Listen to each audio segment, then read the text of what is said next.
안녕하세요, 이원재입니다. 관점 있는 경제 이야기 이원재 끝내주는 경제 7월 5일 금요일입니다. 라이브 시작하겠습니다.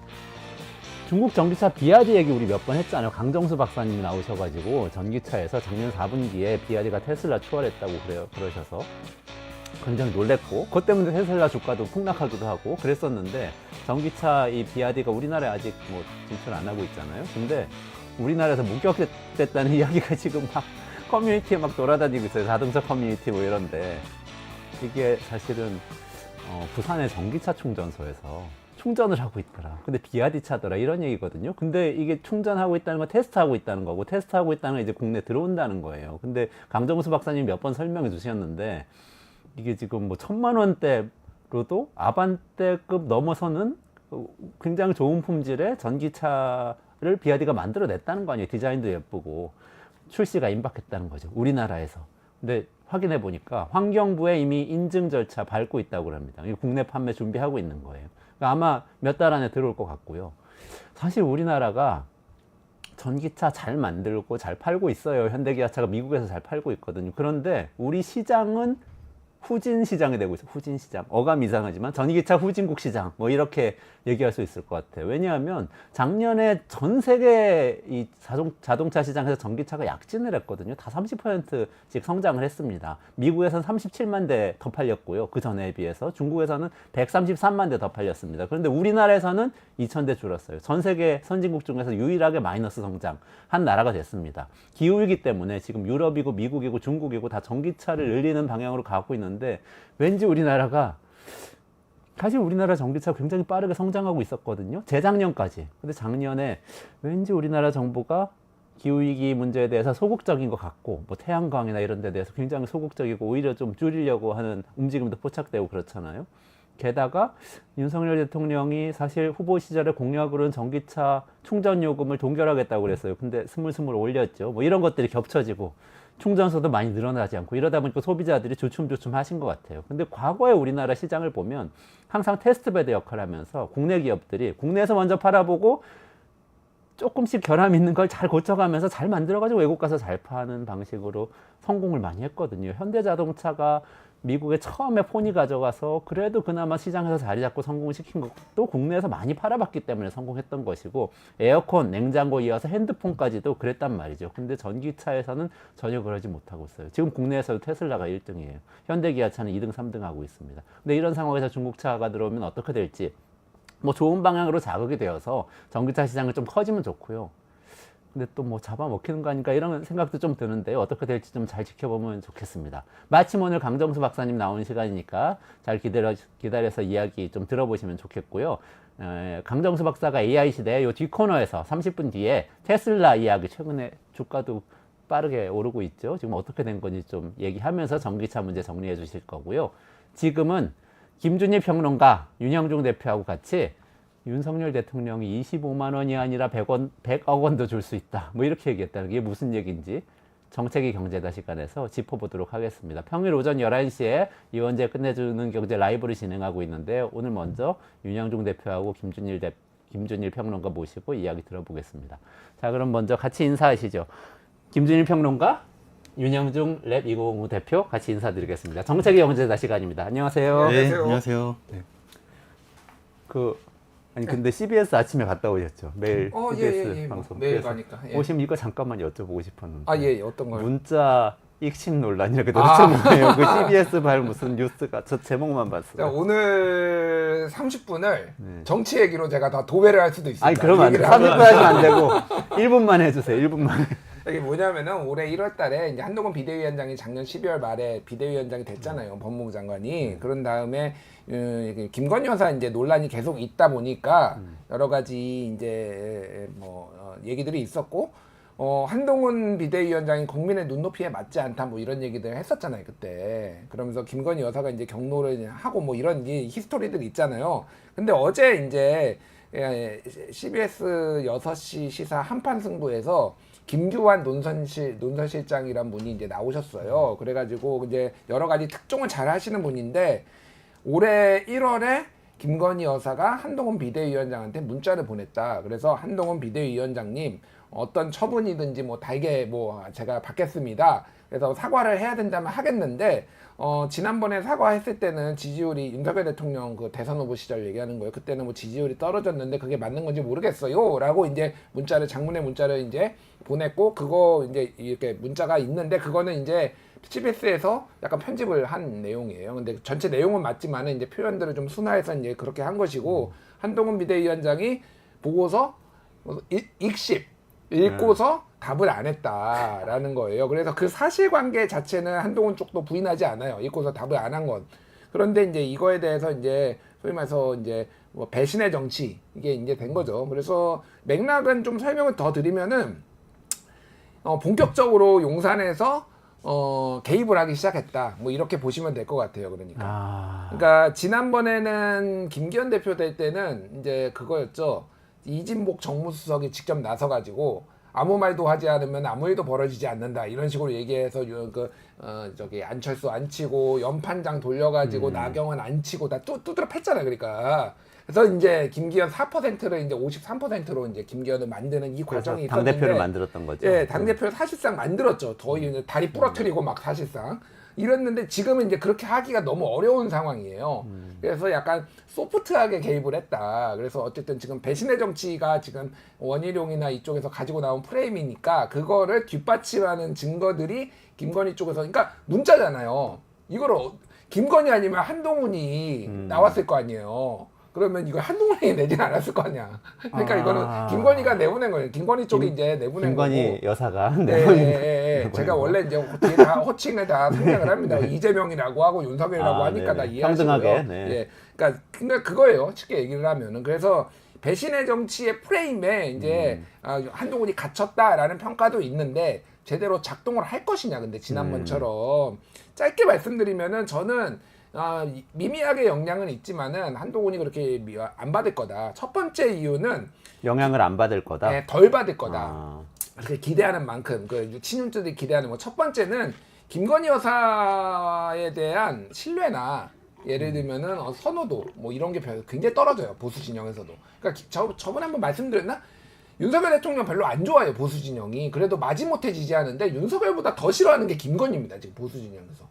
그러니까 왜 이렇게 뭐 사안사안마다 다 나와가지고 이런 식으로 하느냐 뭐 이런 것들에 대한 이제 불만들이 이제 있는 거죠. 그래서 김건희 여사에 대한 어떤 그 뭐 패류대 정치 뭐 이렇게 먹힌 그러면은 저희가 또 하나 이제 궁금한 거는 김건희 여사가 그러면은 한동훈한테 허락을 받고 사과를 해야 되나요? 그러니까 사과를 하고 싶으면은 본인이 판단해서 하면 돼요. 물론 이제 시점 같은 거는 한동훈 이제 당 대표하고 선거를 앞두고 있으니 협의를 해야 되겠지만은 본인이 할 마음이 진정 있으면은 그냥 하면 됩니다. 근데 그때 KBS하고 설 전에 갑자기 윤석열 대통령이 나와가지고 우리 아내가 박절하지 못해서 이런 얘기하고 있는데 맞아요. 이게 무슨 사과할 의지가 있었어 정말? 지금이라도 하십시오 사과 왜 안 해요? 제가 한마디만 할게요. 정책 전문가께서 참전을. 예, 저도 정치평론에 참전하려고 합니다. 이거는 별로 한동훈 전 위원장에게 악재가 아니라고 생각을 해요. 네. 왜냐면은 당시 예전에 유승민 전 원내대표 시절에 배신의 정치의 프레임이 통했던 것은 당시 그래도 인기가 있었고 정통성이 있었던 박근혜 대통령에게 대항을 했기 때문이에요. 그리고 나름 대항할 만한 서로의 의제들이 있었어요. 국회법 개정안이라고 해가지고 시행령 정치를 좀 무력화하는 것을 유승민 당시 원내대표가 야당과 합의를 해줬거든요. 그래서 나름 안건도 있었고 정통성이 있는 박근혜 전 대통령에게 대항한 것이었는데 만약에 이렇게 예를 들어볼게요. 당시 유승민 전 원내대표가 최순실과 반목해가지고 어떤 정치적인 사건이 불거졌었더라면 배신의 정치 프레임이 통했을까요? 네. 최순실인가요? 되게 조심해야 돼 이거. 아니 조심할 필요 없다고 생각합니다. 누가 또 압수수색 당할 수 있다고. 10년 뒤에 보면은 똑같아요. 최순실에 반목한 것과 김건희에 반목한 건 역사는 똑같이 평가해요. 똑같이 평가할 거기 때문에. 저는 저번에 잘 몰라요. 압수수색 하려면 저기 합정동을 해주시고 여기 광화문 스튜디오 안 와주시면 좋겠는데 본산 합정동에 있어요. 여기는 성공회를 치는 거나 마찬가지야. 하면 안 여기는 돼요. 성역입니다. 여기 들어오시면 안 돼요. 생츄리. 그러면 이게 논의가 더 뜨거워질 것 같으니까 안 되겠고 다음 주 화요일에 정치가 경제가 시간이잖아요. 그때 장성철 소장님 장성철 소장이 특히 비하인드 많이 알고 있어요. 국민의힘의 내밀한 얘기 진짜 이게 득이 되는지 실이 되는지 따져보기로 하고 오늘은 윤석열 대통령 얘기로 넘어가겠습니다. 이 얘기 듣고 저도 좀 충격을 받았는데 뭐 25만 원씩 나눠줘요, 100억씩 나눠주지, 뭐 이런 식으로 윤석열 대통령이 얘기를 했어요. 이거를 어떻게 제가 먼저 해석해야 얘기할게요. 돼요? 요거는 네. 두 가지 의미가 있는 것 같아요. 일단 첫 번째는 그 ABM ABM이 제가 붙인 용어입니다. Anything but 이재명 명. 아. 예. 예전에 이제 ABR Anything but 노무현 그리고 더 전까지 가면 ABC 네. 예 Anything but 클린턴 부시 정부 때 예. 아마 그 이 발언이 왜 나왔냐면은 일단 이재명표 정책은 안 된다. 예.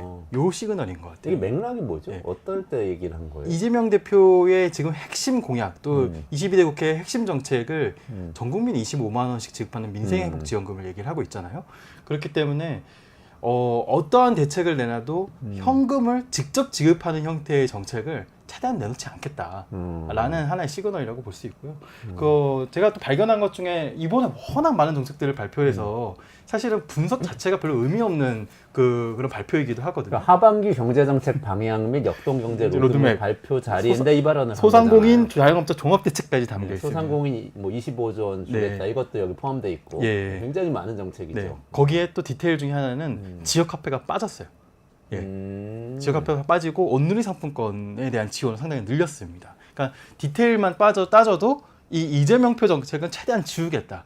예, 넣지 않겠다는 의지가 드러나고요. 두 번째는 사실은 이 윤석열 대통령이 본인이 발표한 정책을 진짜로 할 의지는 없구나 라는 걸 느꼈습니다. 왜냐면은 지금 어떻게 보면은 본인이 소상공인 자영업자 지원하는 대책도 있지만 민원 해결성 정책들도 있거든요. 예를 들면은 예전부터 많이 강조했었던 배당 시에 이제 법인세 감면이라든지 아니면 재벌들이 청구했었던 최대 주주에게 상속세 할증을 폐지한다라든지 이런 것들도 다 있는데 이런 내용들은 다 국회 입법 사항입니다.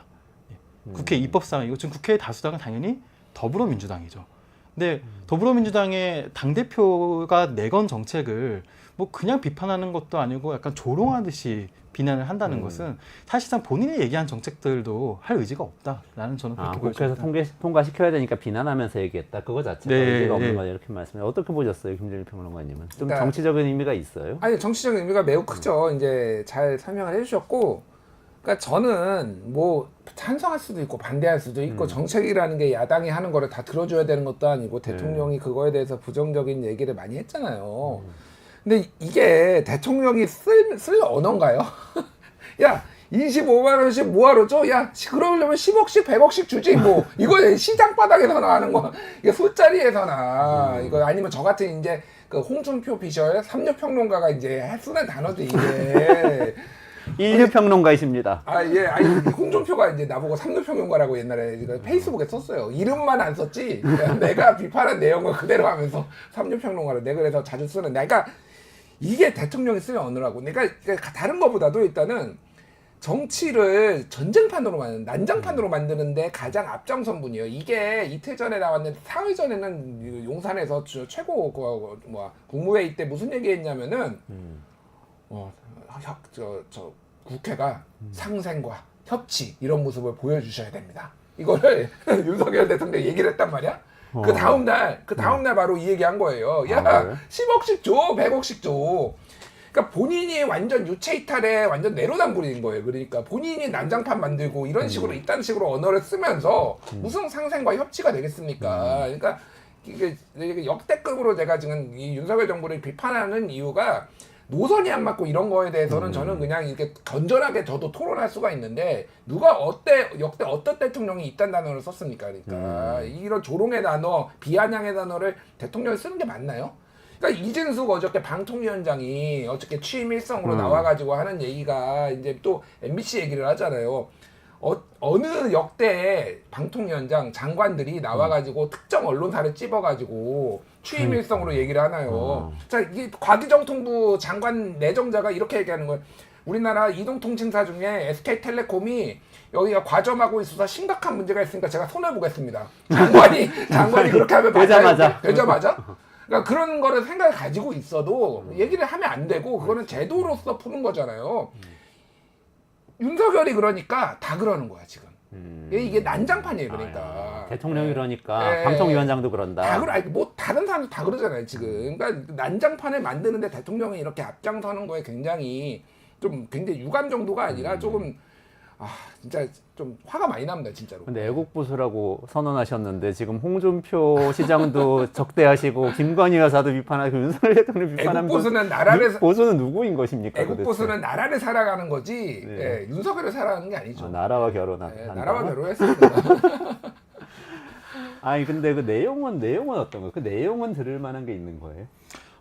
저는 그 내용이 워낙 많거든요. 이게 역동경제 로드맵. 아니 근데 요 얘기 25만 원 대신에 25만 원 주는 건 현금 살포고 딱 찍어가지고 줘야지. 그 100억, 10억, 100억 말로는 다 주지. 그렇지만 찍어서 필요한 사람한테 줘야 된다. 이렇게 내용상으로는 얘기했다 볼 수 있죠. 태도는 뭐 조롱하는 태도라 비판받을 점이 많지만. 아니 저는 그 찍어서 선별적으로 지급하는 정책이라도 제대로 했으면 좋겠다라는 생각을 가지고 있어요. 왜냐하면 윤석열 대통령에게 보편 지급하는 정책을 찬성하는 것을 사실 기대하기는 어렵거든요.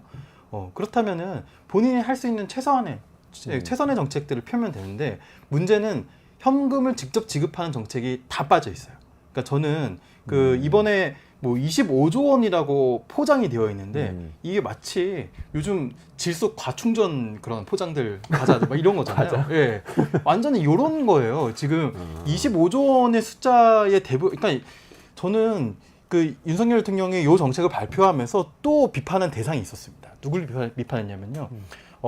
지금의 소상공인 자영업자들이 왜 어려워졌냐면은 문재인 정부가 그 직접 지원하거나 이들의 구조적 개선을 도모하기보다는 대출을 늘려줬기 때문에 대책 없이 대출을 늘려줬기 때문이라고 지적을 했어요. 그래서 저는 그 앞부분을 딱 봤을 때 뭔가 정책 방향을 이제 제대로 잡아가려나? 그 당시 근데 직접 지급을 못하게 하고 손실 보상을 못하게 되게 앞장섰던 정당이 당시 물론 국민의힘과 홍남기 부총리의 그 어떻게 보면 콜라보였잖아요. 네네. 그런데 본인의 약간 과거를 잊어버리고 이제 그런 식으로 얘기를 했던 거죠. 그래서 좀 정책 방향을 제대로 잡으려나라고 잠시 기대를 했었는데 그런 기대는 진짜 할 필요가 없었던 거죠. 그래서 잠깐만요. 예. 그 김준일 평론가님 잠깐 여쭤볼게요. 그건 지금 그러니까 이재명 대표를 기본소득 그거 가지고 비판하면서 문재인 대통령도 지금 끌고 들어온 거, 전 대통령도 이것도 이제 윤석열 대통령이 뭔가 정치적으로 이걸 각을 세워보려는 노력인 거예요?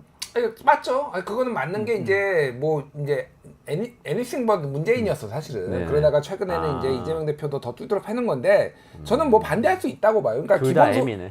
기본소득도 뭐 논쟁의 영역이고 예를 들면 뭐 소상공인 지원금이라든지 뭐 이제 뭐 그런 재난지원금의 성격에 이런 일시적으로 뿌리는 것도 반대할 수 있다라고 보는데 그러니까 특히 이제 문재인 정부 그 예전에 그런 얘기 했었어요. 후보 시절에 문재인 정부의 바보들이 다 나라를 망쳤다고. 바보 같은 정책을 써가지고. 그러니까 기본적인 게 뭐 그런 스탠스예요. 그러니까. 그래서 지금 문재인 정부가 했던 거 다 반대로 이제 가고 있는 것도 맞고요.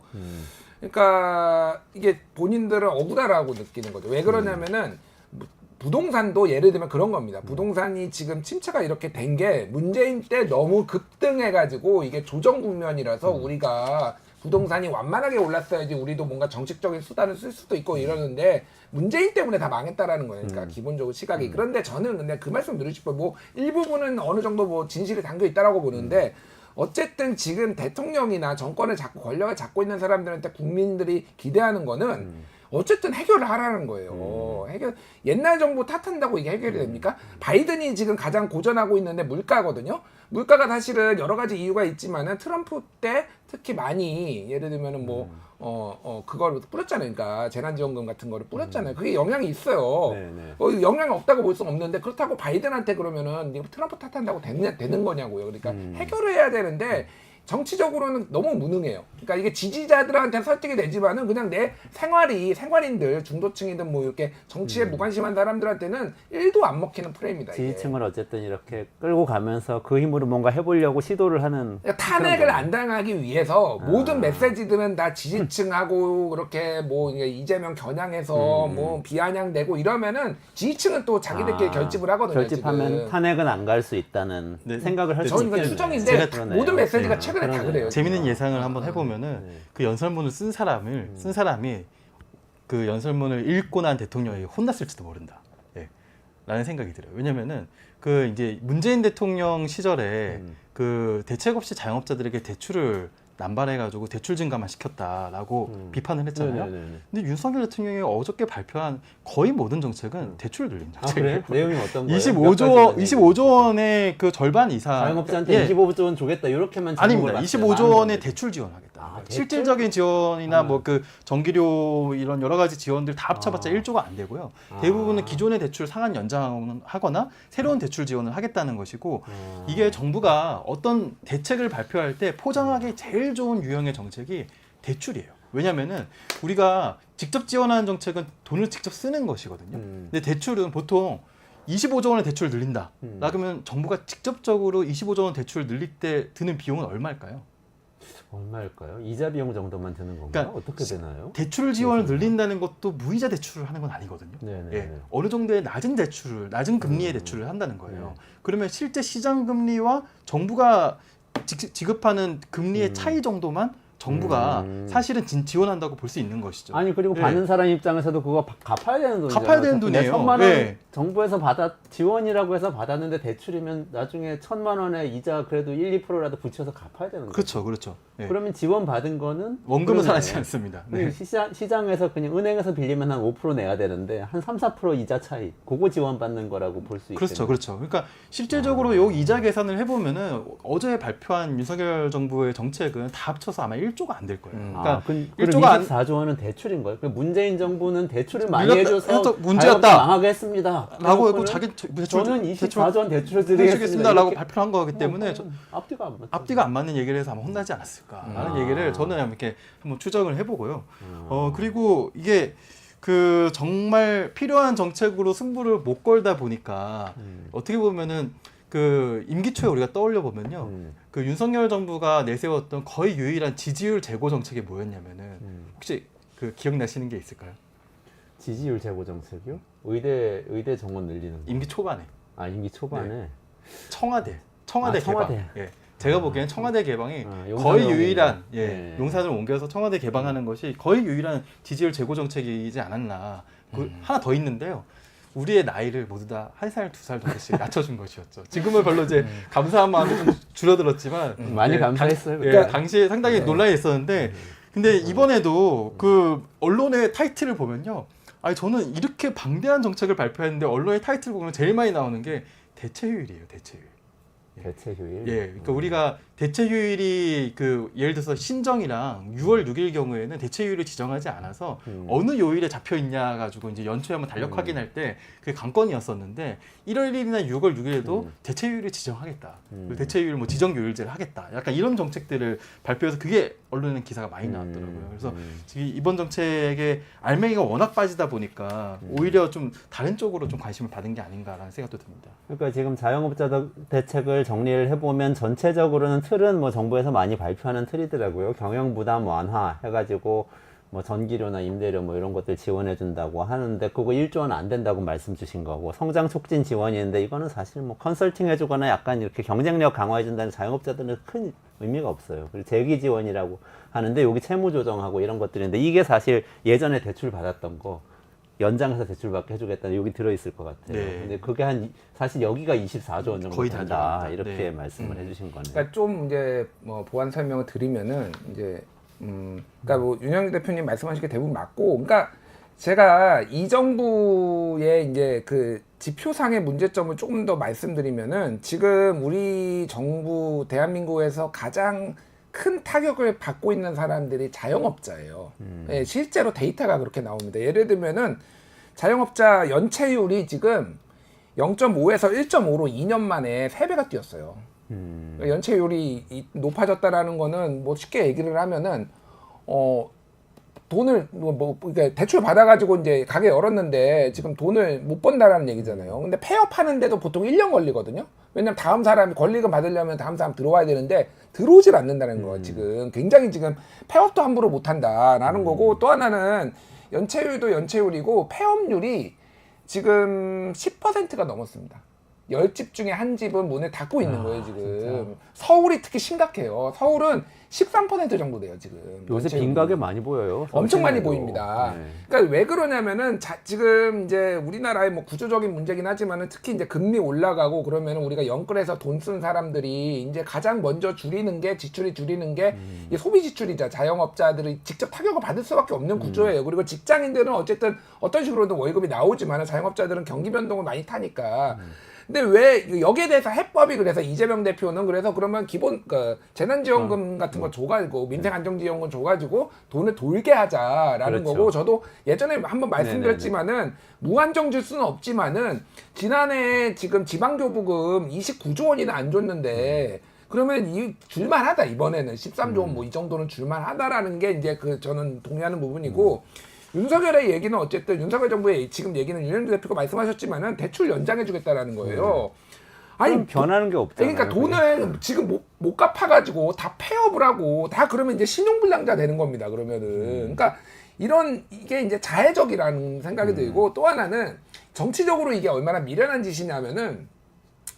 보수 정당의 주 지지층이요. 이제 연령대로 보면은 이제 60대 이상이잖아요. 60대, 70대가 이제 많고 그 밑으로는 전부 다 심지어는 이제 65세 밑으로도 다 조금 다 야당 쪽을 지지를 하는데 직업군으로 보면은 사실은 가장 많은 이제 그 직업이 그 지지하는 국민의힘을 지지하는 게 무직, 주부, 자영업자.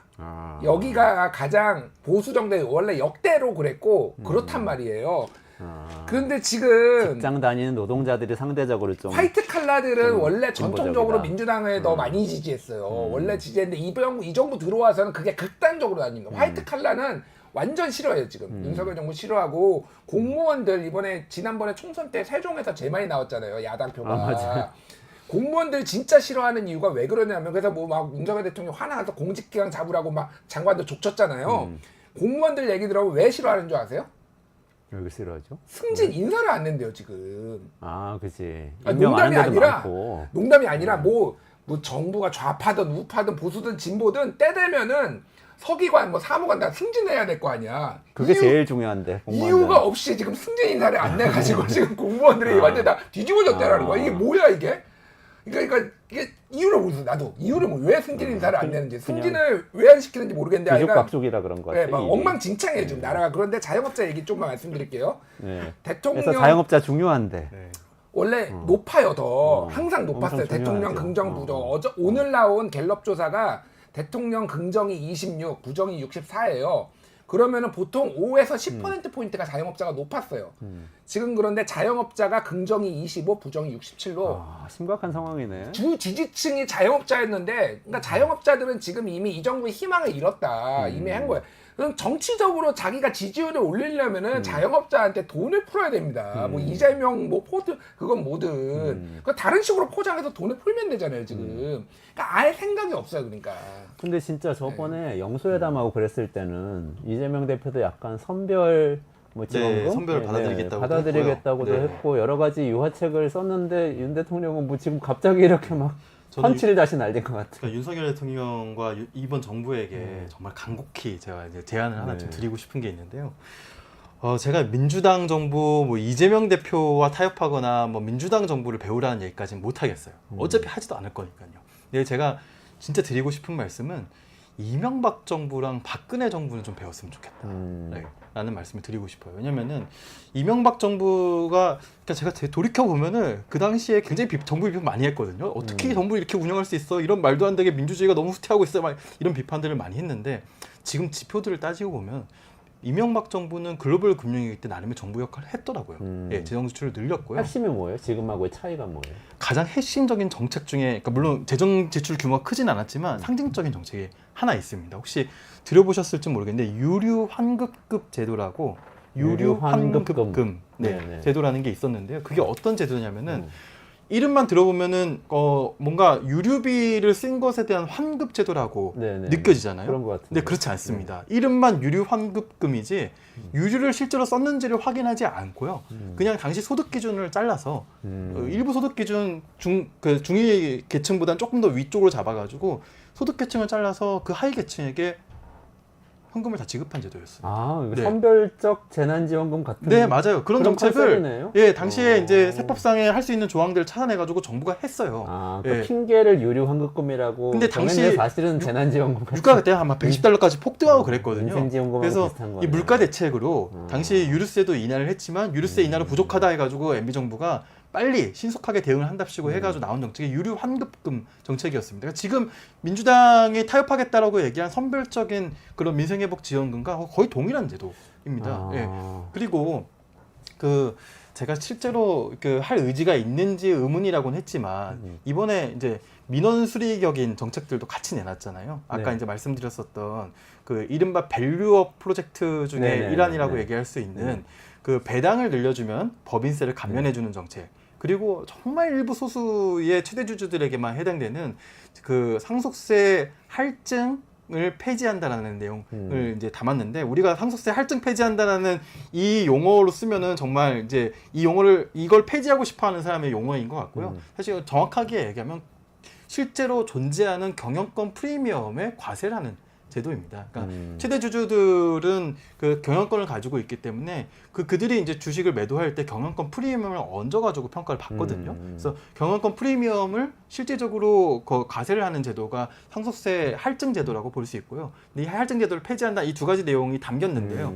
저는 이것에 대해서도 박근혜 정부의 좀 그러니까 그 과거를 한번 봤으면 좋겠다라는 이제 생각이 들어요. 그러니까 이것도 조금 디테일한 얘기긴 한데 혹시 기업소득 환류세제라고 혹시 들어보셨나요? 네네네. 예. 아, 그거 기억나요. 예. 최경환 예. 총리 때. 최경환 저도 다시 보게 돼요. 계속 다시 보게 되는데 최경환 억지로 부총리가 배당금 나눠주더라고요. 예, 최경환 부총리가 당시에 기업에 사내유보금이 많네요. 막 이런 얘기를 해가지고 사내유보금이란 말이 갑자기 화제가 된 적이 있었어요. 맞아요. 삼성전자에서 네. 몇 조 원 갖고 있고. 돈이 돌지 않는다. 이 돈 이렇게 돌지 않게 할 게 아니라 투자를 하거나 아니면 임금을 더 주거나 아니면 그것도 할 게 없다면 배당이라도 더 줘라.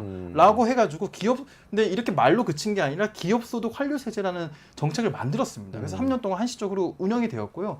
그래서 이 제도는 어떤 내용을 담고 있냐면은 기업이 투자를 하거나 그러니까 사내유보금을 계산을 해서 그것의 일부를 투자를 하거나 임금 증가를 하거나 아니면은 배당을 하지 않으면 법인세를 더 부과를 시켰어요. 그러니까 지금은 배당을 해주면 법인세를 감면해 주자는 거잖아요. 근데 거기서는 배당을 해주지 않으면 혹은 임금 증가를 해주지 않으면 법인세를 감면하는 게 아니라 법인세를 더 부과하는 제도였으니까 어떻게 보면은 박근혜 정부가 또 진보 정부예요. 자, 그러면은 우리 자영업자에게다가 약간 얘기가 점프했는데요. 자영업자 대책 이렇게 정리를 해도 돼요. 지금 대출 정책 중심으로 내놨는데 요거는 사실 본인들의 지지 기반인 자영업자들마저 떠나보낸 정책이고 그래도 이재명 대표가 내놨던 민생지원금을 조금 뭐 이렇게 자기들 버전을 바꾸더라도 돈을 푸는 게 맞다. 맞죠. 지원을 직접 하는 게 맞다. 그러니까 저는 굉장히 그 현금 직접 지원에 대해서 조금 부정적인 입장인데 지금은 해야 되는 상황인 것 같아요. 아무리 뭐 이거저거를 감안을 해도 그러니까 정부에서 지출해야 되는 돈을 안 지출해버리면은 문제가 이미 발생했잖아요. 그러니까 그러면 이거는 해결해야 될 거 아니야. 앞으로 계속 뭐 돈을 쓰라는 얘기는 아니더라도 이건 너무 무책임해요. 그러니까 아까 지지율 얘기 제가 좀 말씀드렸잖아요. 대통령 긍정이 26, 부정이 64고 자영업이 25, 67 이렇게 됐잖아요. 무직이 긍정이 44, 부정이 45예요. 그 주부가 긍정이 39, 부정이 51. 그러니까 굉장히 높네요. 예, 그러니까 직접 뭐 제가 비하하려는 거 아닙니다. 직접 경제 활동 안 하시는 분들은 안 느껴지는 거야. 그러니까 이게 상대적으로 높은 거야. 근데 사무 관리 우리가 화이트 칼라라고 하는 거 16%입니다. 긍정 16, 부정 75. 그분들이 경제에 좀 민감하겠죠. 경제에 당연히. 민감하고 자영업자들이 상대적으로 보수 정당 많이 지지했는데 이렇게 박살을 내놓으면 이게 정치적으로 맞냐라는 거죠. 그러니까 본인 탄핵 안 당하려면 돈 풀어요 그냥. 돈을 푸는 것도 방법이 중요합니다. 네, 방법이 중요하고 이번에 뭐 건설 경기 부양과 관련된 내용도 담겨 있거든요. 그러니까 이 정부가 다른 쪽으로는 돈을 안 풀겠다고는 하지만 뭐 건설 경기 부양이라든지 SOC라든지 이런 거 하겠다는 거예요. 그런데 그쪽도 사실은 어느 정도 정부 승수 효과가 발생하거든요. 그러니까 물가가 걱정된다면은 뭐 이건 안 되고 저건 안 된다 이렇게 얘기할 건 아닌 것 같거든요. 그러니까 어떤 게 지금 소상공인과 자영업자들에게 직접적으로 도움이 되는 것인가. 지금 나온 정책들로 만약에 받으려면은 안 그래도 폐업해야 된다. 지금 장사가 어떻다. 정신없는 와중에 소상공인들이 내가 기준에 맞는가 아닌가 지원은 어디에 되나 신청은 이걸로 또 골머리를 쌓을 거예요. 그래서 그 생각을 한다면은 정부가 좀 그 전향적인 정책을 좀 쓸 때가 할 아닌가. 필요가 있다. 예. 네, 지금 얘기가 나온 김에 돈을 풀어야 된다는 얘기를 했는데 사실 윤 대통령은 건전재정 얘기를 더 강조했어요 이번에. 그리고 국채를 뭐 이렇게 막 쓰는 거는 굉장히 무책임한 일이라는 얘기까지 하고 그 부분을 좀 두 분 의견 좀 여쭤보고 싶어요. 이게 지금 기본적으로 근데 지금 건전재정 얘기하고 감세 얘기하면 돈을 풀 수는 없는 거잖아요. 원천적으로 막아버리는 거잖아요. 그러니까, 가능성을. 뜨거운 아이스 아메리카노 얘기를 하는 것 같아요. 그러니까 제가- 나는 부자 감세 뭐 이게 부자든 뭐든 뭐 이렇게 재정 적자가 펑크가 이렇게 많이 나고 있는데 이거를 지금 감세를 얘기할 땐가 난 뭐 감세의 철학 존중합니다. 뭐 그렇게 볼 수도 있죠. 근데 때와 타이밍이라는 게 있는 거잖아요, 지금. 아니, 그, 한두 푼도 아니고, 무슨 70조 원씩 막 세수 펑크나고, 올해도 지금 세수도 지금 20조 원 지금 부족하다라고 얘기를 하는데, 감세가 맞나요, 지금? 이 상황에서? 아니, 걷어야지. 건전재정이라며. 그러니까 말도 안 돼. 어저께 조국혁신당하고 이제 뭐 차규근 의원실하고 뭐 참여연대 뭐 이런 데서 이제 같이 토론회 이제 했어요. 2년간 감세가 63조 원으로 추정이 된다. 이제 법인세 깎아주고 뭐 다 63조 원? 예, 2년간. 아, 그런데 세수 부족은 지금 20조 원에 육박한다. 그러니까 감세만 안 해도 일단은 세수 부족은 해결이 돼요. 지금 상황은 대충. 그러니까 경기가 안 좋아서 자연 감소분도 있지만은 감세 효과도 있어 두 개가 중첩돼서 지금은 세수가 부족한 거잖아요. 근데 감세한 거로만 63조 원이라는 거예요. 그러니까 말이 되냐고 이게 지금 이 상황에서. 감세 대상이 근데 또 종부세나 뭐 법인세 이런 거면 대기업이거나 대부분 뭐 부자들 부동산 이제 소유자들이나 부자 이런 감세, 거죠. 부자 감세고 한번 더 말씀드리면은 지금 부가가치세 올리겠다고 지금 얘기하잖아요. 부가가치세는 알다시피 사는 게 물품에 붙는 거니까 우리가 모두 가게 가서 1,000원짜리 과자 사 먹을 때도 10% 붙는 게 10%인데 그거 부가세죠. 12% 올리겠다라는 거면 결국은 이거는 부자 감세에서 모두한테 고통을 특히 이제 서민들한테 고통 지우겠다는 거예요. 그러니까 그 어떻게 보세요? 뜨거운 아이스 아메리카노란 네. 표현. 네. 제가 그 2022년도 세법 개정안, 윤석열 정부의 첫 세법 개정안을 평가하는 글을 쓸 때 첫 네. 문장으로 썼던 그 표현이에요. 자부심 가지고 저작권을 주장하시는 겁니까? 왜냐면은 당시에 추경호 부총리, 당시 추경호 부총리가 그 세법 개정안을 설명하면서 약자를 위한 세법 개정안이라고 이렇게 얘기를. 근데 지금 다시 돌이켜서 생각해, 이게 약자를 위한 세법 개정안이 아닌데 약자를 위한 세법 개정안이라고 하니까 뜨거운 아이스 아메리카노라는 표현을 썼는데 이제는 그렇게까지 뻔뻔해지긴 좀 어려운 것 같아요. 지금의 감세안을 약자를 위한 감세안이라고 얘기하고 있지는 않잖아요. 네네. 그래서 이제 그러니까 지금 대놓고 네. 한다. 그때는 포장이라도 했는데. 그러니까 지금은 지금 나온 감세안들 보면은 대놓고 지금 자산가들을 위한 어떤 감세안들이죠. 것들이 있어요? 그러니까 지금 아까 배당금 얘기하셨죠. 배당이랑 지금 이게 여기 하반기에 담긴 건 요 두 가지인데요. 그러니까 이 정부는 항상 그 아까 이제 제가 이 지전 방송에서 내년도 경제정책 방향에 그 담기지 않는 막 감세안들 막 얘기하잖아요. 그러니까 하반기 경제정책 방향에 담기지 않은 아마 감세안들이 2024년도 세법 개정안에 뭐 또 있을 겁니다. 2024년도 세법 개정이 이제 9월에 국회 제출되거든요. 거기에 또 잘 봐야 되는데 저는 참 기대가 됩니다. 그래서 제가 아까 차규근 의원실에서 지난 2년간 감세 수준도 한 60조 원 정도라고 했잖아요.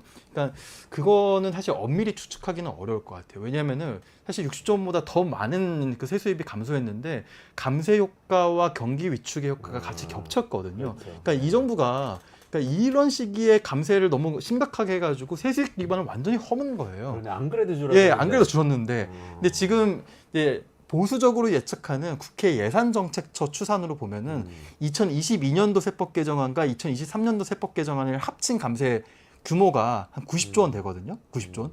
근데 2024년도 세법 개정안이 기대가 되는 거예요, 제가. 이 4년도까지 합치면은 이 정부 지금 나온 것들만 세법 개정안 내놔도 100조 원이 넘거든요. 그러니까 저는 이 시점에 오히려 민주당의 역할을 되게 강조하고 싶어요. 민주당은 2022년도 세법 개정안, 2023년 세법 개정안을 그래도 정부가 출범했고 정부가 의지가 있고 너희들 책임져라라는 취지로 어느 정도는 타협해 줬어요. 이 2024년도 세법 개정안은 저는 이게 그 예산 심의의 어떤 준예산 사태를 불사하더라도 이번 정부의 국정기조를 바꾸지 않으면 이거는 여당이 책임져라 저쪽 선거 망해라 이런 수준이 아니라 지금 민생을 살려야 되는 시점이거든요. 그래서 경제를 살리기 위해서 싸울 때다. 예산 심의와 다른 세법 심의에 있어서 이번 야당은 타협하면 안 되는 시점인 것 같아요. 이번 9월 정기국회가 굉장히 중요한 시점. 감세안을 막아야 한다. 뭐 이 얘기. 야당 버전의 그 세법 개정안을 제출해요. 여태까지 어떤 식으로 그 세법 개정안과 예산 심의가 진행됐냐면은 이건 완전히 정부가 주도권 쥐고 있어요. 왜냐하면 예산과 세법이라는 거는 워낙 방대하고 전문적인 영역이기 때문에 관료들이 다 틀어지고 있거든요. 그래서 야당 버전의 예산안, 야당 버전의 세법 개정안은 내놓은 적이 거의 없어요. 근데 이번만큼은 굉장히 역량을 총동원하고 외부 전문가들까지 총동원해가지고 야당 버전의 예산안, 야당 버전의 세법 개정을 내서 국정 방향을 돌리지 않으면 이번 정부 망해라가 중요한 게 아니에요. 지금 민생이 망해가는데 지금 그게 뭐가 문제입니까? 그래서 사실상 의원 내각제 같은 형태로 한번 진짜 주도적으로 해보자. 진짜 책임지는 다수당이 수권 정당의 책임지게. 모습을 이번 9월 정기국회 때 꼭 보여줘야 돼요. 그렇지 않으면은 저는 내년도 경제가 굉장히 걱정이 됩니다. 김준일 평론가님 마지막으로 이런 아이디어는 어떤 것 같으세요? 구현 가능성이 있어요? 그러니까 정치적으로. 원칙적으로 법적으로는 국회에서는 감액만 할 수 있지 증액을 할 수 없어요. 네. 그건 그렇지. 원칙적으로는 그래요. 그런데 이제 다 소위 열어가지고 다 거기서 딜하고 합니다. 그래서 뭐 역량을 좀 보여주는 게 맞다. 그리고 싸우려고만 하지 말고 뭐 어쨌든 성과를 내는 게 중요하니까 그 부분에 있어서는 기재부도 약간 유연한 부분이 또 종종 보이거든요. 사실은 윤석열 정부 눈치 보지만은 그래서 좀 뭔가 성과를 냈으면 좋겠어요. 그러니까 이제 지금 이게 뭐 싸움하기에는 너무 지금 심각하고 긴급한 상황이 지금 막 닥치고 있다 진짜로 나라가 제가 진짜 망할 것 같아요. 제가 뭐 이러다가. 이상민 나라살림연구소 수석연구위원 얘기로는 올해 100조 원 적자 더 날 수도 있고 펑크가 지금 110조, 120원 이렇게 막 날 수도 있다는데요. 농담이 아니라 망할 것 같아 난 진짜. 너무 심각해 하려고 지금 하는지. 나라가.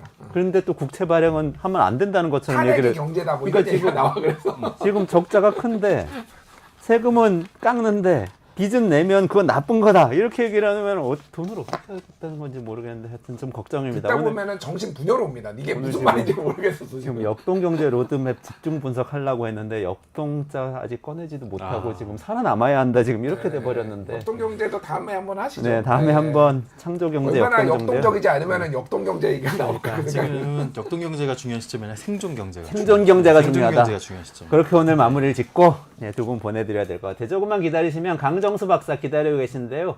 요새 주가만 오른 테슬라 얘기 어떻게 된 건지 테슬라 이야기 이어지겠습니다. 여기서 김준일 평론가님하고 윤영중 대표님 같이 인사드리겠습니다. 고맙습니다. 감사합니다. 네.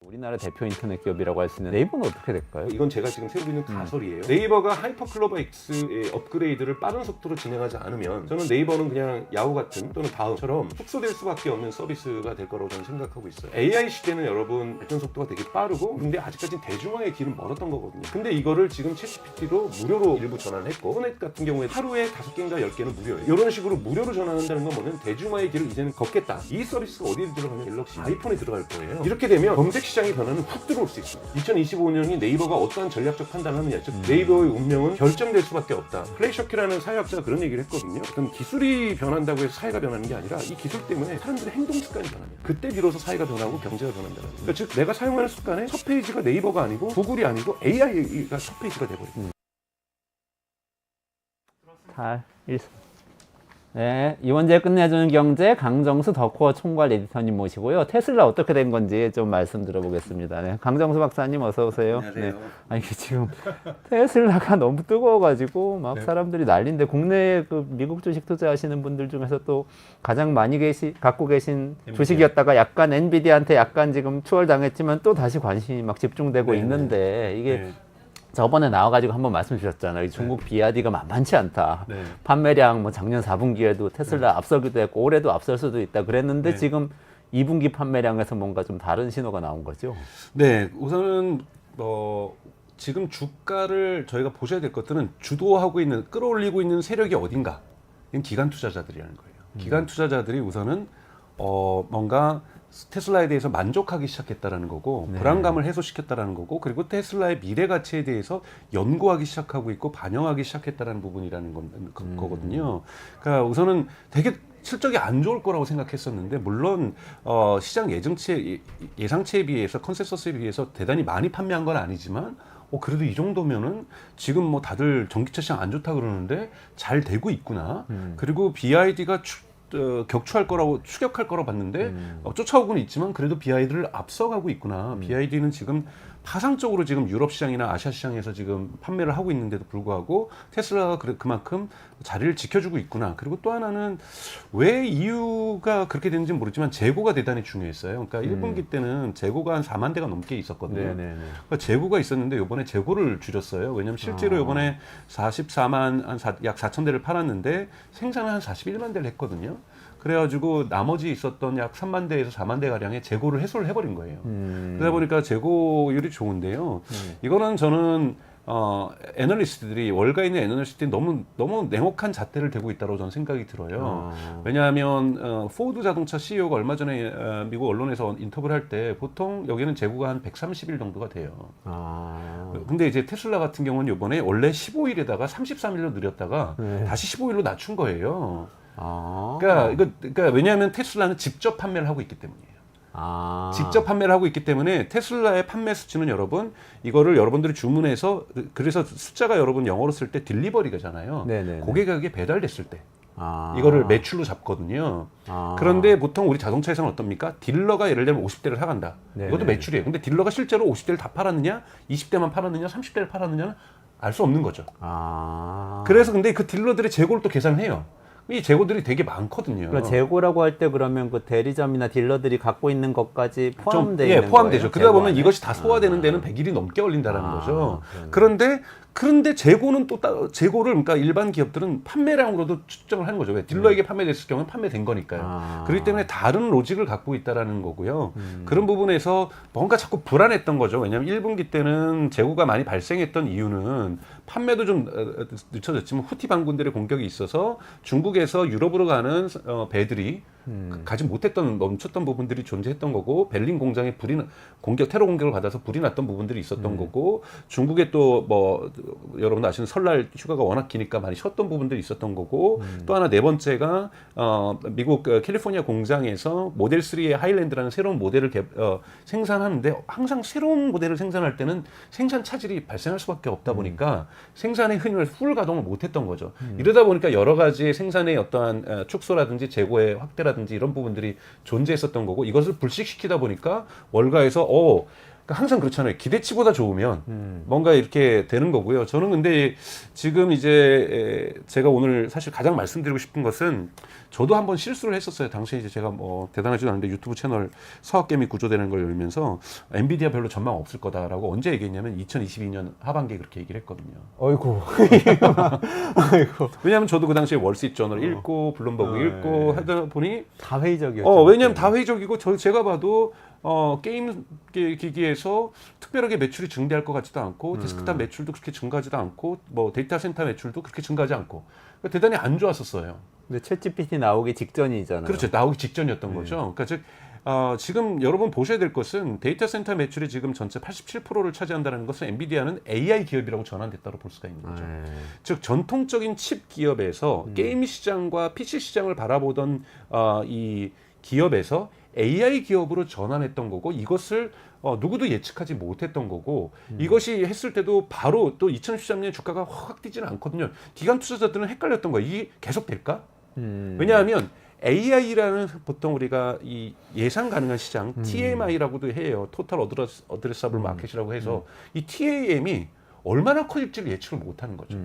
그러다 보니까 주가가 이렇게 올라가도 속수무책이었던 거고 어떻게 될지를 모르겠다는 거였던 거죠. 거품 같아 보이는 거죠. 보일 수밖에 없죠. 왜냐하면 앞으로 AI 시장이 사실 지금도 불안한 거거든요. 그렇죠. AI 시장이 얼마나 커질지. 근데 그래도 2023년 1월, 2월에 이제 챗GPT 1억 명 가입했고 뭐 막 그러니까 이러면서 이제 달라진 거고 거잖아요. 구글이랑 메타나 또 마이크로소프트가 막 H100 칩을 사들라고 막 줄 서 있고 뭐 이러면서 생산하는 족족 다 팔리고 뭐 이렇게 되면서 매출이 크게 증가하면서 이렇게 됐던 건데 지금 테슬라가 자동차 기업에서 AI 기업으로 전환하는 과정이 있다는 거예요. 엔비디아가 그 시점에 그래픽 카드 기업에서 AI 기업으로 전환했던 것처럼. 저의 이거는 주장입니다. 한국 어느 방송에서 여러분 못 들은 오늘 처음으로 얘기하면서 주장인데 엔비디아가 그러니까 그래픽 카드 시장에서 그래픽 카드 기업에서 AI 기업으로 전환하는 과도기적 과정에서 어떤 애널리스트들도 이 시장을 측정을 예측을 못했던 것처럼 지금 테슬라는 자동차 기업 아직까지도 자동차 기업의 매출의 80%를 차지하고 있습니다. 이번에 에너지가 폭발적으로 증가했음에도 불구하고 매출 10%거든요.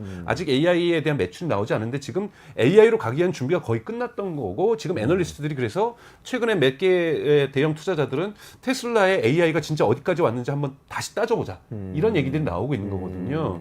요 부분이 발생할 수밖에 없고 여기에 대해서 저는 지금 주가가 오르는 것은 AI 기업으로 전환됐기 때문에 오르는 건 아니라고 봐요. 시장에 대한 실망감이 기대감으로 바뀌면서 지금 주가가 오르고 있는 거고 주가가 더 오를 수밖에 없는 구조를 좀 말씀드리는 것은 모르죠. 다양한 불확실성이 있죠. 시장을 갖다가 6개월 안에 예측한다라는 거, 주가를 예측하는 거 저는 예술이라고 생각하면서도 한편으로는 사기라고도 생각하고 그건 어렵죠. 어려운 거예요. 근데 장기적인 2년의 이거를 보자라는 거예요. 저는 테슬라가 AI 기업으로 전환되고 있다고 제가 수차례 여기서도 말씀을 드렸고 제가 책에서도 말씀을 드렸던 것처럼 전환되고 있다라는 거. 근데 물론 그 안에는 불확실성들은 분명히 존재하고 있는데 애널리스트들은 이걸 못 보는 이유가 애널리스트나 포트폴리오 매니저들 같은 경우에는 못하는 이유가 그 사람들이 돈을 월급을 어떻게 받냐면 연 6개월에서 12개월 동안 실적을 가지고 보너스를 받잖아요. 그러면 그러니까 위험성이 너무 크구나. 한국의 애널리스트, 한국의 포트폴리오 매니저들, 미국에 월가 있는 그 수많은 애널리스트와 포트폴리오 매니저는 결코 12개월 이상의 것을 예측하는 것을 싫어합니다. 그렇죠. 본인의 인센티브에는 아무런 관계가 없는 거거든요. 관계가 없잖아요. 아무런 관계가 없어요. 장기적인 그래서 건. 이들은 볼 때는 항상 맥스 12월까지만 봅니다. 올해 내가 12월에까지의 실적 해가지고 내가 보너스를 받을 건데 올해 12월까지 얘가 이 주가가 올라야 그때 사고 팔아야 그것을 뭐 이것이 뭐 2년 뒤에 3년 뒤에는 더 오른다 하더라도 우선 일단 올해 이 현실화 시켜야 됩니다. 이윤을 현실화 시켜서 그 이윤만큼 내가 보너스를 받는 거기 때문에 결코 애널리스트들 같은 경우에는 그러니까 6개월에서 12개월 이상을 볼 수가 없다라는 거고 사실 유튜브가 진화되고 이런 블로그가 진화되면서 개인 투자 전문가들이 많이 발생했잖아요. 그들도 공부하기 시작하고 학습하기 시작하면서 이들 중에는 2년, 3년 뒤를 보기 시작한 사람들이 나타나기 시작했다라는 거고 저 같은 경우도 이제 그런 케이스라고 볼 수가 있는 거죠. 그런 면에서 여러분들이 이제 두 가지를 보셔야 됩니다. 우선은 내가 가지고 있는 투자 자산이 6개월에서 12개월 안에는 반드시 현금화를 해야만 하는 예를 들면 대출 자산이라든지 이럴 경우에는 단기를 보셔야 되는 거고요. 내가 갖고 있는 자산이 2, 3년을 볼 수 있는 거란다면 제가 말씀드리고 싶은 것은 분명히 리스크는 존재하지만 테슬라는 엔비디아하고 같은 꼴이다. 즉 게임 그래픽 카드 업체에서 AI 기업으로 전환하는 것처럼 이 자동차 기업에서 AI 기업으로 전환하고 있다. 이거를 좀 보셔야 된다는 거죠. 어제 저희가 그 삼성경제연구소 수석연구원 출신이면서 물리학 박사인 최승병 박사와 같이 엔비디아가 기술적으로 어떻게 그래픽 카드에서 이 AI까지 넘어왔는지 자세하게 얘기를 들었거든요. 그것도 여러분들 보시면 굉장히 지금 테슬라가 그런 시기를 맞고 있다는 설명이 어떤 내용인지를 좀 자세히 아실 수 있을 것 같아요. 네, 근데 일단 이번에는 근데 단기적으로 뭔가 네. 사인이 발생했기 때문에도 주가가 오른 거 아니겠어요? 네네. 아까 말씀드렸던 것처럼 많이 팔지 못할 거라고 생각했는데 44만 4천 대 가까운 차량을 판매했다라는 거고 그만큼 지금 사실은 여러분 보셔야 될 것이 BYD라든지 중국 기업의 질주가 얼마나 거세냐면 미국은 정무적으로 판단해서 했다 할지라도 중국 전기차에다가 100%의 관세를 매겼고 네네네. 유럽은 48.1%의 관세를 지금 매긴 거란 말이죠. 네네네. 그러니까 이 정도로 중국 기업의 위세가 무섭기 때문에 이것을 차단해야 된다는 거고 여러분 중국 시장이 이제 세계에서 가장 큰 자동차 시장인데 원래 1위부터 2위까지는 대부분 독일 기업들이 있어요. 폭스바겐이나 이런 차들이 대부분 판매량 1위를 했는데 지금 폭스바겐은 15위 안에도 못 깁니다. 그러니까 중국 기업들이 이걸 다 쓸어간 거거든요. 그러니까 이만큼 중국 시장이 큰데 과연 테슬라가 여기에서 의미 있는 존재감을 발휘할 수 있겠느냐. 아마 중국 기업에 질 거다라고 다들 예측을 했는데 우선은 이번 분기에는 중국 기업의 비아디에게 지지 않았다. 네, 비아디가 네. 역시 2등을 했다라는 부분 이런 부분이 있었고요. 또 하나는 여러분들 제가 여러 차례 얘기했던 메가팩입니다. 이 ESS라고 하는 대용량 에너지 저장 장치에서 네네네. 지난 4그러니까 1분기 때 4기가와트를 판매했어요. 이번에 9기가와트를 판매했습니다. 4기가와트, 9기가와트면 2배 넘게 판매했다. 그러니까 2배 넘게를 판매했는데요. 2023년에도 엄청나게 성장을 했어요. 네. 그때 판매한 게 12기가와트예요. 1년 동안요? 네, 1년 동안. 그러니까 지금 벌써 1년치를 넘어서 버린 거죠. 그러네요. 그러니까 그런데 지금 공장이 아직 풀 가동이 되고 있지 않은 상태예요. 네네. 그러니까 이 공장이 올해 말까지 더욱더 증설됩니다. 네. 증설되고 있고 또 상하이에도 공장을 짓고 있어요. 그럼 이것이 전체적으로 지금 올해 말에서 내년에는 최소한 50기가와트를 판매할 수 있을 거라고 보고 있어요. 아. 그럼 여기서 매출이 폭발적으로 증가하는 거잖아요. 네, 이건 네. 수익률이 25%가 넘는 사업이에요. 아. 그러다 보니까 에너지 사업은 계속해서 크고 있다는 거고 그만큼 재생에너지 사업이 지금 전 세계적으로 2주 전에 그 이코노미스트의 표지 모델이 뭐냐면 더 선 머신이에요.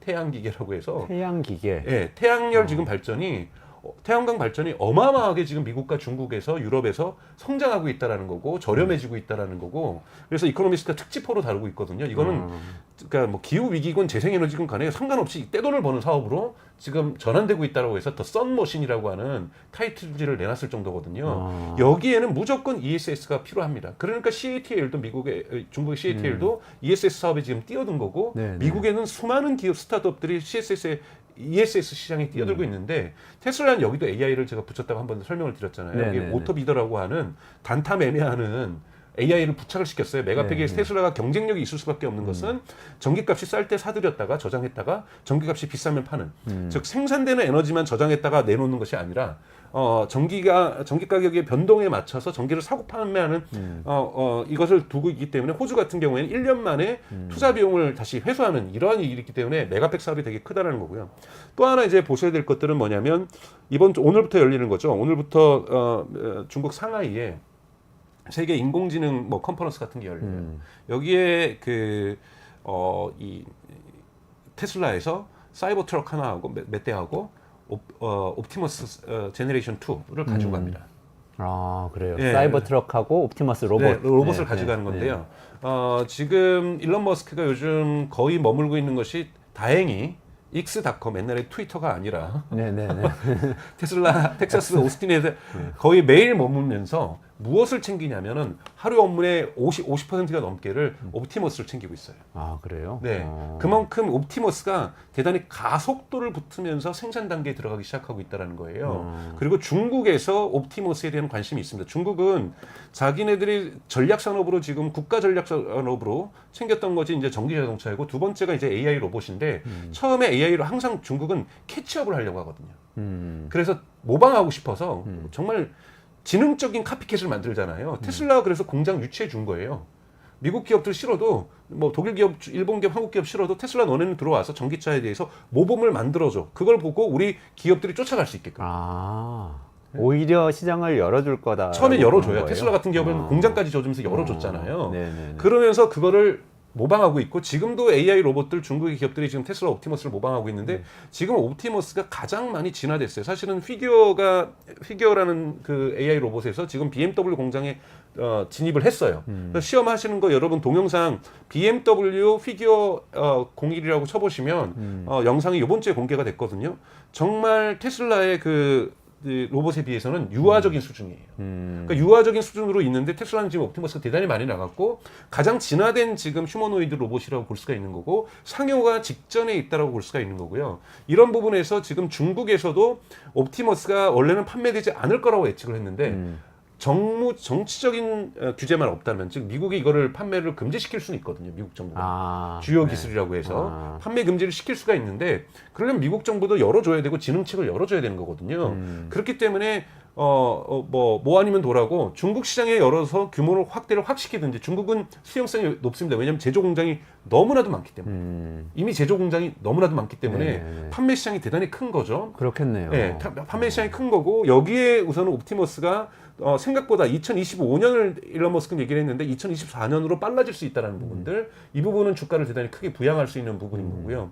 그 다음에 이제 또 보셔야 될 것들이 이제 주가가 계속해서 저는 2024년 오를 거라고 봐요. 근데 이것이 막 누가 얘기했듯이 제가 한번 지난번에 와서 비판했듯이 $1,000, $2,000, $3,000 갈 건 아니고요. 그거는 아직까지 AI 기업으로 전환되지 않았습니다. 재무제표상으로. 이거는 조금 더 기다려야 되는 거고 전 주가가 $200를 넘어섰으니까 $300 전후에선 계속 유지가 될 거라고 보고 있어요. 네. $300 전후에서 계속 유지가 될 수가 있는 것은 바로 지금 이러한 부분에 상승세를 타버렸다라는 거고 바로 이러한 소식들이 이제 계속 들릴 거라는 거죠. 그러면서 기관 투자자들이 저 매출이 12개월 안에는 잡힐 수도 있겠는데 라는 기대감을 좀 갖고 있다라는 거고, 그리고 내가 이 직장에서 1년 일할 건 아니니까 2년 일한다고 봤을 때 저 2년 안에는 현실화가 될 것 같은데라는 기대감을 갖기 시작하면서 분석을 하기 시작하고 있다라는 거고, 로보택시가 8월 8일 날 나오잖아요.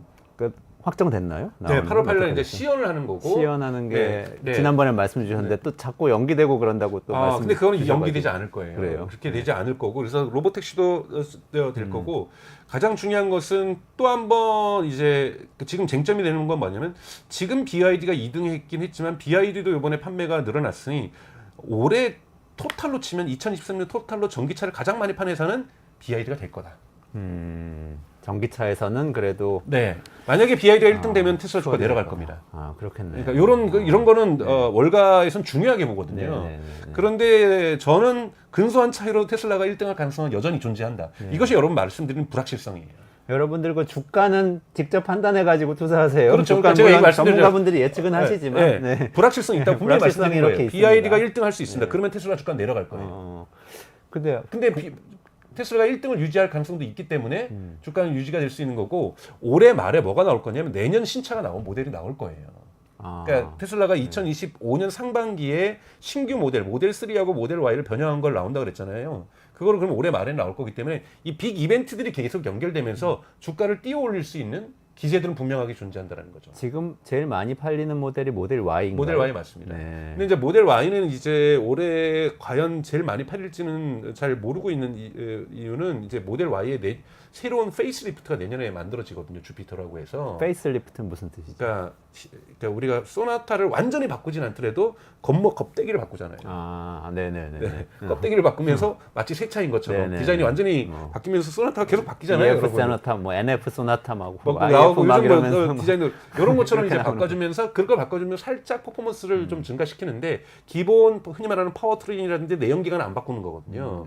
그러니까 이런 디자인들을 바꾸는 요소들이 있는데, 요번에 지금 모델 3 같은 경우 한국에도 판매가 되기 시작했죠. 퍼포먼스라는 이름으로 해서 페이스리프트가 판매가 되고 있는 거고, 주피터라고 해서 모델 Y의 페이스리프트가 내년에는 또 나오게 되거든요. 그러면 사람들이 그럼 누가 안 사고 말지. 그런데 여러분 어떻게 하겠습니까? 그러면 생산자 입장에서는 가격을 낮춰서라도 지금 거를 밀어내려고 하겠죠.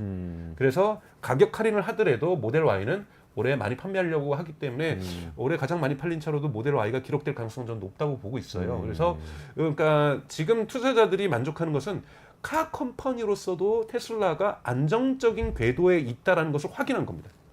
그러다 보니까 이것이 불안했었는데, 그러다 보니 그리고 또 뭐 한국에서는 특히 캐즘이라는 말도 안 되는 얘기도 나오고 이렇게, 왜냐하면 지금 벌써 이미 2021년에 일론 머스크는 자동차 시장이 앞으로 안 좋아질 수 있다고 예고를 했거든요. 왜냐하면 거시경제 상황에서 이자율이 높으니까요. 집보다 비싼 것이 자동차잖아요. 집 다음으로 비싼 것이. 그렇죠. 네, 다 빌려서 사니까. 네, 특히 집은 미국 시간이 같은 지나면 경우는. 가격이라도 올라가는데. 맞아요. 그런 기대감이라도 있는데, 자동차를 제가 갖고 가격 있다고 내년도에 올해 산 차가 가격이 올라갈 일은 절대 없잖아요. 자식에게 물려줄 수도 없는 거고.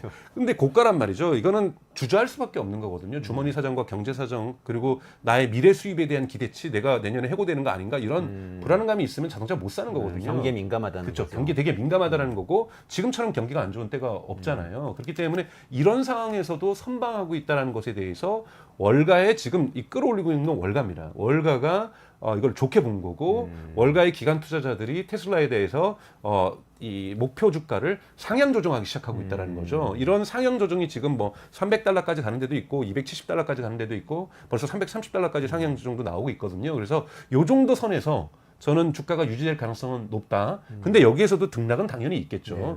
그래서 제가 말씀드리고 싶은 것은 6개월 안에 12개월 안에 반드시 테슬라 주식을 파셔야 되는 분들은 저의 말을 들으시면 안 된다는 얘기예요. 제가 언제 장기적으로. 팔아야 되는 시점을 알려줄 수 있는 이러한 이 단타 전문가가 아니기 때문에 여기에 대해서는 지식이 전혀 없기 때문에 이런 부분들은 좀 조심해서 들으셔야 된다는 거죠. 그 BYD 우리나라에 차 들어온다고 지난번에 좀 한번 말씀 주셨는데, 실제로 우리나라에서 테스트하는 게 목격됐다고 이 네. 기사가 나오더라고요. 네. 그 BYD 들어오면 우리나라에서도 조금 가능성이 있는 건가요? 어떻게 보세요? 지금 테슬라가 우리나라 시장에서 전기차 중에서는 1위죠. 네. 현대차가 아닐까요? 제가 한국 통계를 못 봐서 죄송합니다. 제가 체크해 보니까 테슬라가 1위고 현대 기아차가 2, 3위더라고요. 그럴 수 있죠. 근데 그런 게 있어요. 지금도 제가 여러 군데서 얘기를 하면은 댓글에 중국차가 아니라 중공차는 좋을 수가 없다라고 얘기하시는 분들이 있으세요. 특히 전기차는 폭발할지도 모른다. 뭐 막 이런 분들이 식의 것들이 있는데 여러분 그렇게 되면 유럽에서 팔리지가 않아요. 지금 지난주부터 해서 유럽의 모든 공영방송들 엄청난 프로그램이 뭐가 있냐면 중국차의 공세에 대해서 유럽을 어떻게 방어할 것인가 정치인들 끌어놓고서 계속 토론하고 있어요. 산업정책 어떻게 가야 되냐. 왜냐하면 이제 가장 크게 이것이 촉발됐던 이유는 판매 실적도 올라가고 있지만 지금 유럽에서 열리고 있는 독일에서 열리고 있는 유럽 축구 대회에 메인 스폰서가 알리익스프레스, 알리페이, BID 다 중국 기업이 4분의 1을 넘게 차지하고 있어요. 그러면서 곳곳에서 사람들이 다 보고 있는데 BID가 그냥 짱짱짱짱 등장을 하고 심지어는 독일에 있는 유력한 잡지죠. 잡지에서 자동차 잡지인데 BID하고 이번엔 BMW 비교했는데 무려 2만 달러 이상 차이가 나요. 그런데도 그 테스터가 자기 같으면 뭘 사야 될지 고민하겠다. BYD 사도 문제 없다라고 얘기를 했어요.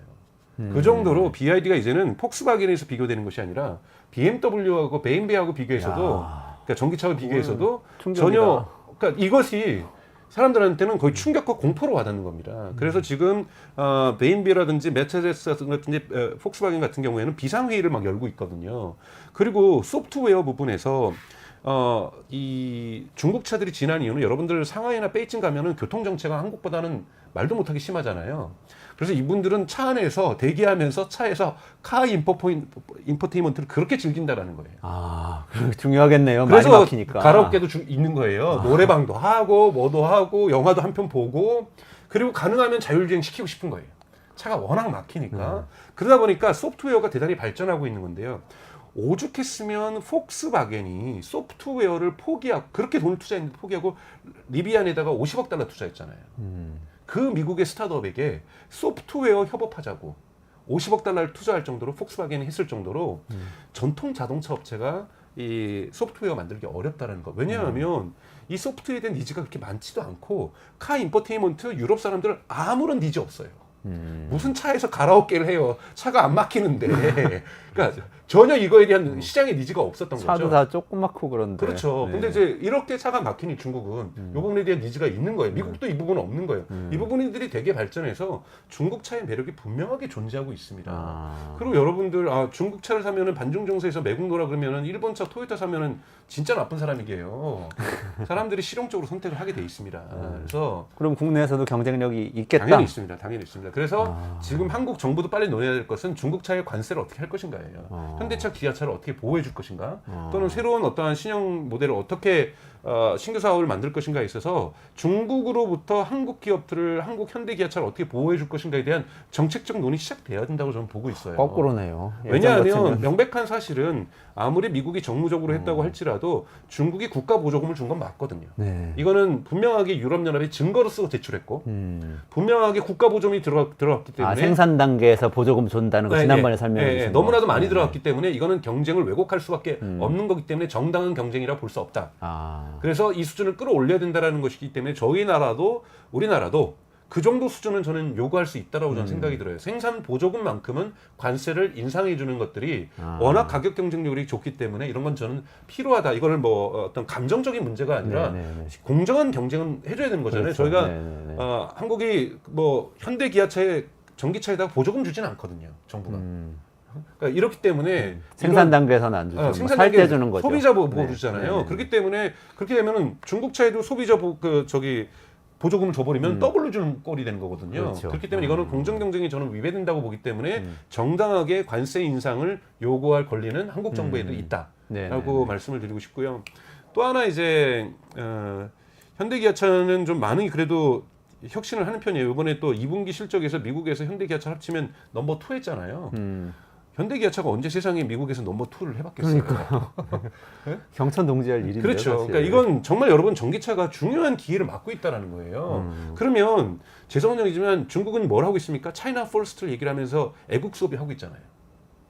차이나 퍼스트거든요. 그것이 애국 소비. 그게 애국 우리 국산품을 쓰자. 국산품 애용 운동 이런 거예요. 그렇죠. 말하자면. 중국에서 만든 거 먼저 쓰자. 먼저 그게 차이나 쓰자. 퍼스트예요. 네. 그것이 지금 중국 정부에서 하고 있는 그 슬로건이거든요. 차이나 퍼스트가 뭐 중국이 전 세계에서 제일 잘났다가 아니라 중국 제품 먼저 쓰자.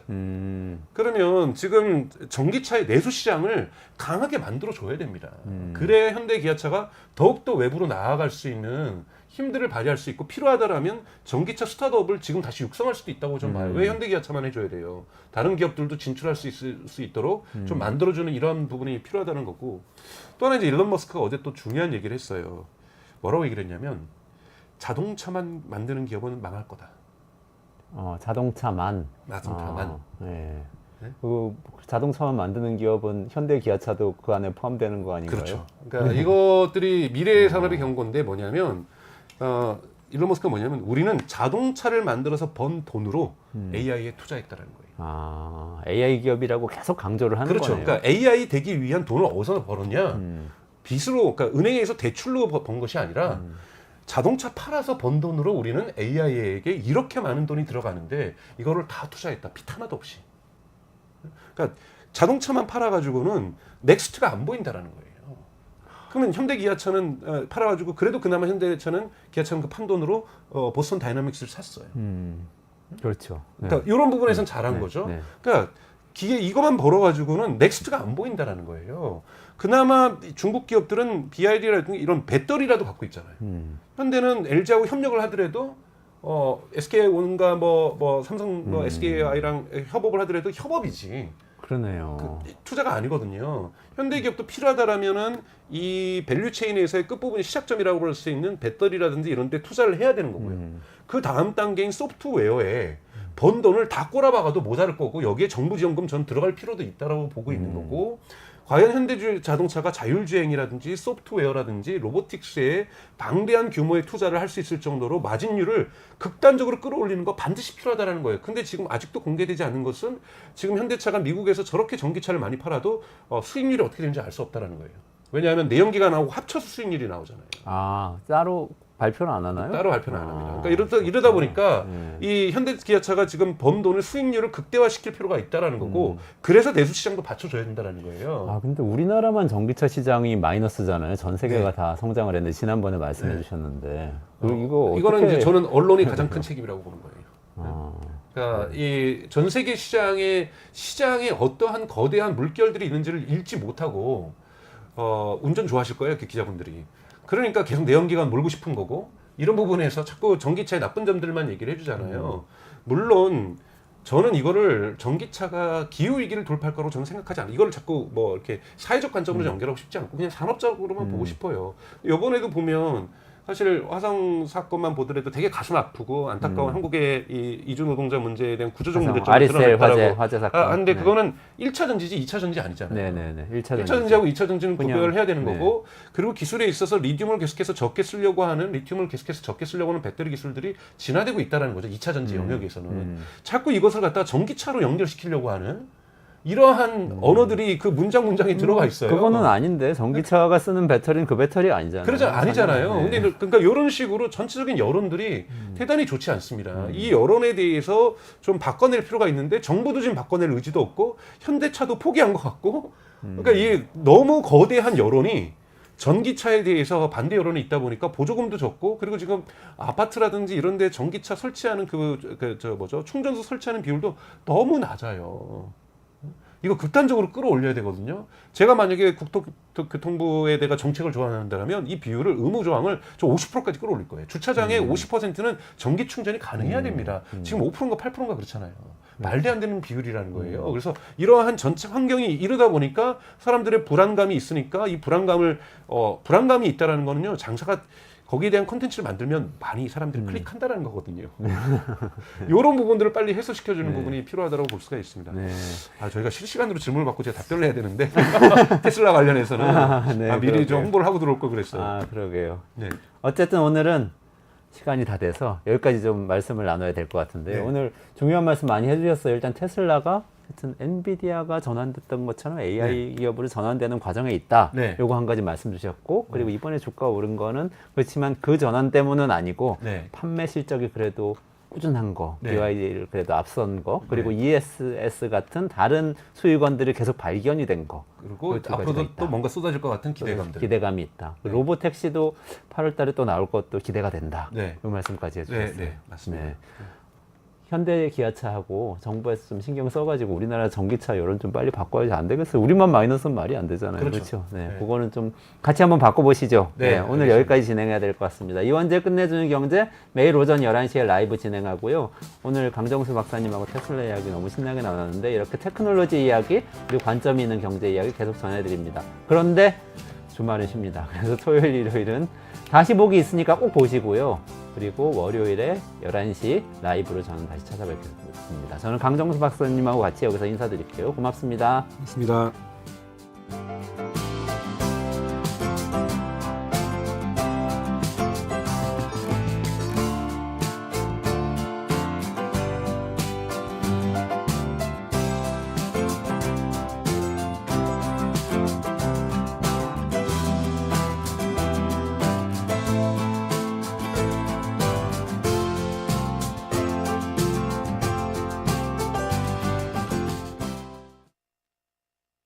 형사 벌칙 대상 행위 금융위는 여보세요? 결과 발견된 뭐 맨날 똑같지. 형사 벌칙 시간 없어. 대상이 되는 행보여야 함. 나 시험 한 달밖에 안 남았어. 형사 규정 4조고요.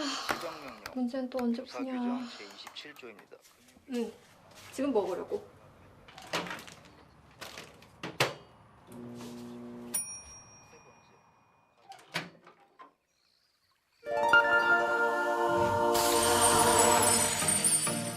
걱정 마세요.